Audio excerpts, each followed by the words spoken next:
God is not in love with some future version of you. Hey, everybody, thanks for joining Renewed Mind Breakthroughs with Ashley.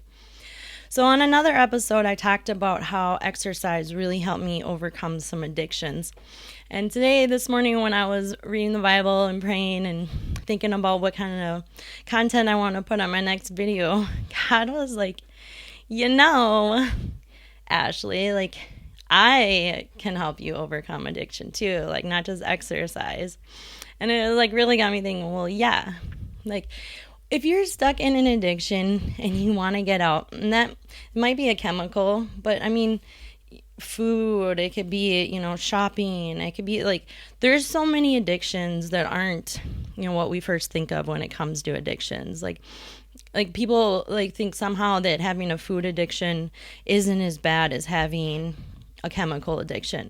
And I think maybe you got a little bit of argument there, but I would beg to disagree, because food is definitely something that can harm your body, especially depending on what you're eating. And if you're overeating, diabetes is a thing, heart disease is a thing. But God, it was saying, come to me. Come to me. Don't focus on your addiction. Focus on me. Focus on me. Renew your mind.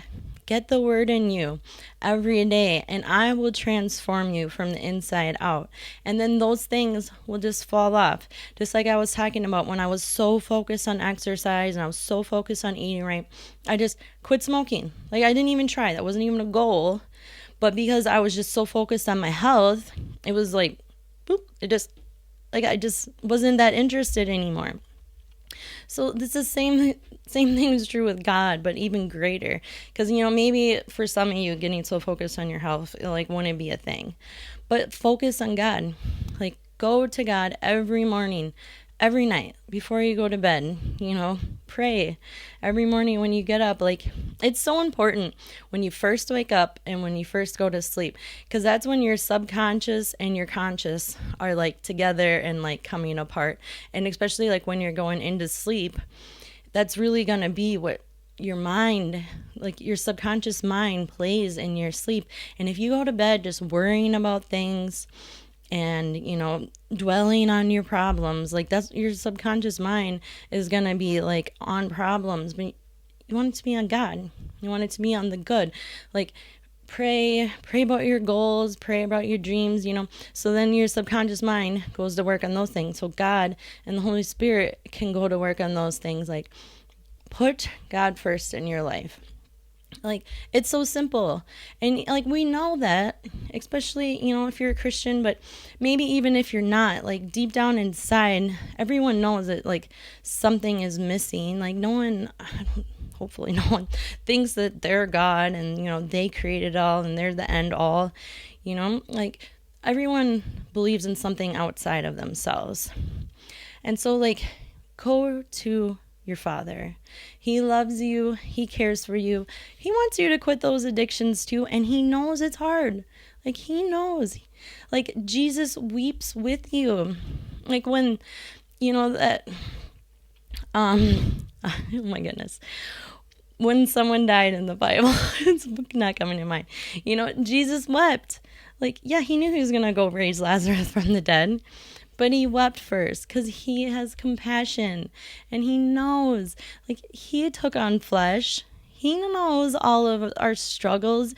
He knows what we're going through.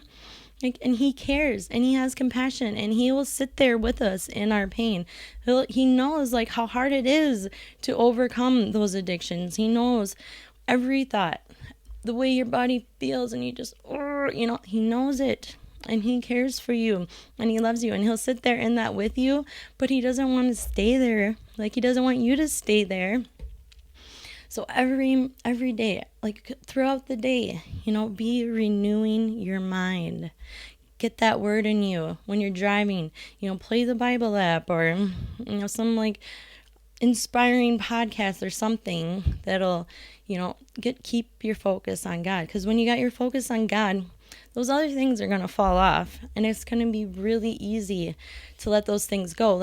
Some people might think it's so funny that when I was on meth that I was, praying singing songs to God, writing poetry to God. You know, He wants you to come as you are. Like, He knows we're all broken. We're all sinners. Come as you are. He loves you. Renew your mind. He will help you. Hope you got some value from that, and I hope you're having a blessed day. Thanks for joining.